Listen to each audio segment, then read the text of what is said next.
Hi, I'm Christopher Ziebert. I did my practice experience at UPMC Seneca Place. It's a long-term care and transitional care facility. There's a wide variety of client population that comes into Seneca Place. These range from patients that have been discharged from the hospital and just need rehab or a course of antibiotics in order to return to their pre-hospitalization environment, or it could be patients that are on hospice or extremely sick needing to basically live out the rest of their days at Seneca Place. There's a wide variety of personnel as well, ranging from rehab to dietary to LPNs to RNs, PCTs, and there are also unit directors and an administrator. UPMC Seneca Place provides a great benefit to elders by allowing them to return to their pre-hospitalization care. Without the rehab facilities or the antibiotics, the patients would be seeing longer inpatient stays and possibly assisted living for the rest of their lives. Some of these patients, however, are going to stay there for the rest of their life and need to deal with loss of independence. Seneca Place attempts to aid in this process, transitioning them either to a skilled nursing facility full-time or keeping them there. In this process, they allow the patients to decorate their rooms. They allow families to come in and visit. Pretty much all of the rooms have been decorated by families. There's pictures. Some of the patients are allowed to bring chairs, and their pets are allowed to even be brought in and visit them. So that's part of the holistic care as well. But there's also education towards their care plan.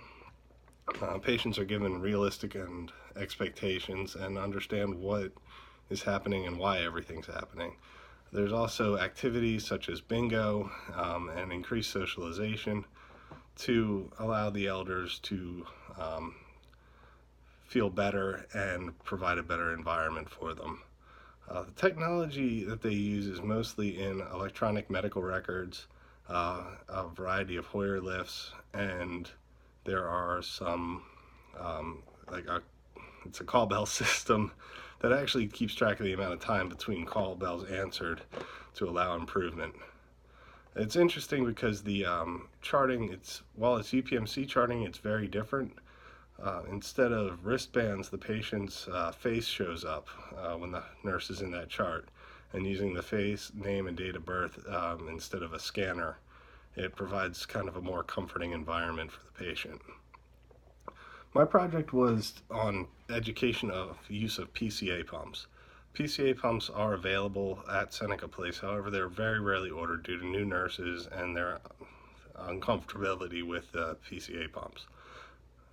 I went over policy for sniffs at UPMC, along with working with one of the unit directors to come up with an education bundle, and educated nurses on policy procedures of using the PCA pumps, actual use of the pumps themselves, and things to look out for while a patient is on a PCA pump. My biggest surprise was just the difference in atmosphere. The nurses at Seneca Place have 16 to 20 patients, and the aides actually do most of the work. In the hospital setting, it's a little bit different than that. I honestly really enjoyed my time at Seneca Place. I was allowed to shadow on a variety of different units. I was able to go to the staff meetings and learn the policies and the goals of Seneca Place. And I also, well, my favorite part was I got to watch Hazel. Hazel's a 9-week-old Great Dane puppy that belongs to the administrator. I was allowed to bring her around to all the residents and just see the pure joy in their faces they got to play with the puppy. It got to the point where if I was not walking around with Hazel, people were disappointed in me. Thank you very much.